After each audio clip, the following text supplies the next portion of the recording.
Sur le portail HappyMove, vous avez bien sûr accès à de l'analyse des données enregistrées, mais vous avez également accès à une base de connaissances. Donc pour arriver sur cette base de connaissances, vous cliquez sur l'onglet donc base de connaissances, puisque quand vous ouvrez le portail, vous êtes bien sur l'onglet Accueil où se trouvent justement tous vos tableaux de bord et diagrammes sur vos ruches. Donc vous cliquez sur l'onglet base de connaissances, puis ensuite vous avez un menu déroulant sur la gauche. Donc vous pouvez ouvrir et fermer les catégories et les sous-catégories. Donc je pense que vous connaissez ces systèmes de menus déroulants. Donc lorsqu'on voit un V, c'est que la catégorie est ouverte, et si le V donc est retourné et vers la droite, ça veut dire que la catégorie est fermée, et pour l'ouvrir, il vous suffit de cliquer sur ce petit sigle. Donc là, par exemple, nous avons bien ouvert la catégorie visite. Et là, nous avons vu donc tous les sous-catégories qui étaient disponibles, Rennes, état de la colonie, SMH, remérage, etc. Puis nous avons ouvert cette sous-catégorie Rennes pour trouver donc tous les champs, année Rennes, Rennes vue, Rennes marquée, ce que je vais vous montrer dans le slide suivant. Donc là, par exemple, nous avons sélectionné année Rennes. Donc pour vous expliquer, cette grande catégorie visite avec ses sous-catégories, elle est là pour vous présenter tous les champs qui existent dans les visites sur notre application Visite de ruche ou Visite de rucher.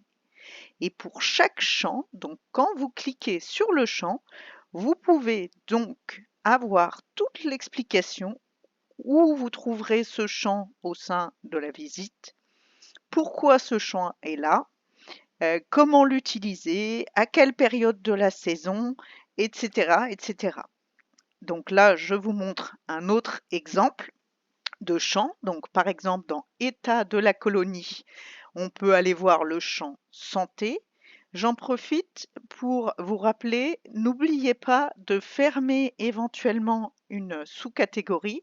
Donc là, dans mon exemple, j'ai fermé la sous-catégorie Rennes pour pouvoir voir les autres sous-catégories, et donc en l'occurrence la sous-catégorie État de la colonie, que j'ai pu ouvrir afin de voir tous les champs. Donc n'oubliez pas de bien utiliser ces petits menus déroulants sur la gauche, surtout quand vous êtes sur des sous-catégories assez longues avec un certain nombre de champs.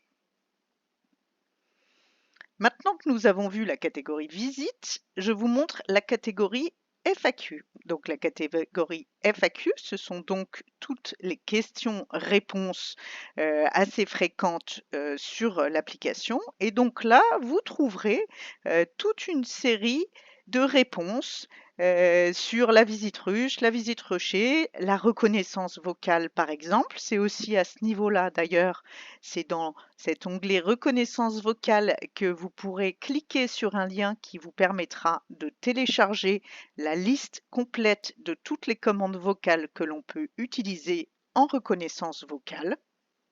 Et cette catégorie, bien évidemment, elle va évoluer en permanence en fonction des interactions que nous aurons avec vous, questions-réponses.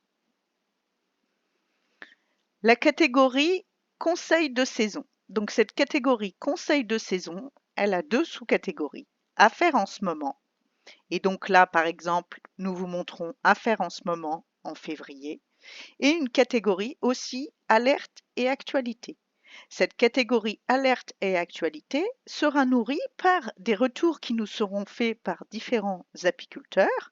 Donc par exemple, un des retours actuels, beaucoup d'apiculteurs nous remontent la présence de reines fondatrices installées dans les nourrisseurs de ruches, à vérifier aussi de votre côté. Enfin, nous avons une catégorie HappyMove mode d'emploi, bien évidemment, dans cette base de connaissances, qui vous donnera donc plein d'explications détaillées, de tableaux, de listes, etc. concernant l'application. Donc, dans mon exemple, vous voyez les alertes au niveau de l'application HappyMove. Donc, vous avez la signification de tous ces petits pictogrammes que vous trouvez dans l'application et que vous retrouverez aussi, bien sûr, sur le portail dans la partie analyse. Et comme vous le voyez, Par exemple, cette sous-catégorie alerte, vous voyez qu'il y a des mots interactifs, nourriture, volonté d'essaimer, les mots que l'on voit en bleu soulignés. Vous pouvez bien évidemment cliquer sur ces mots-là et vous retournerez à ce moment-là sur l'explication de ce champ nourriture ou de ce champ volonté d'essaimer. Donc l'explication, ce qu'on a vu au tout début, donc dans la catégorie visite avec l'explication de tous les champs de l'application. Ce n'est, une fois de plus, qu'un premier aperçu de notre base de connaissances. Ce que nous souhaitons, bien sûr, c'est continuer à l'améliorer, la compléter et tout ça grâce à vos retours. Nous devons tous ensemble continuer à alimenter cette base de connaissances. Alors, un grand merci d'avance à tous de nous aider à la rendre de plus en plus riche.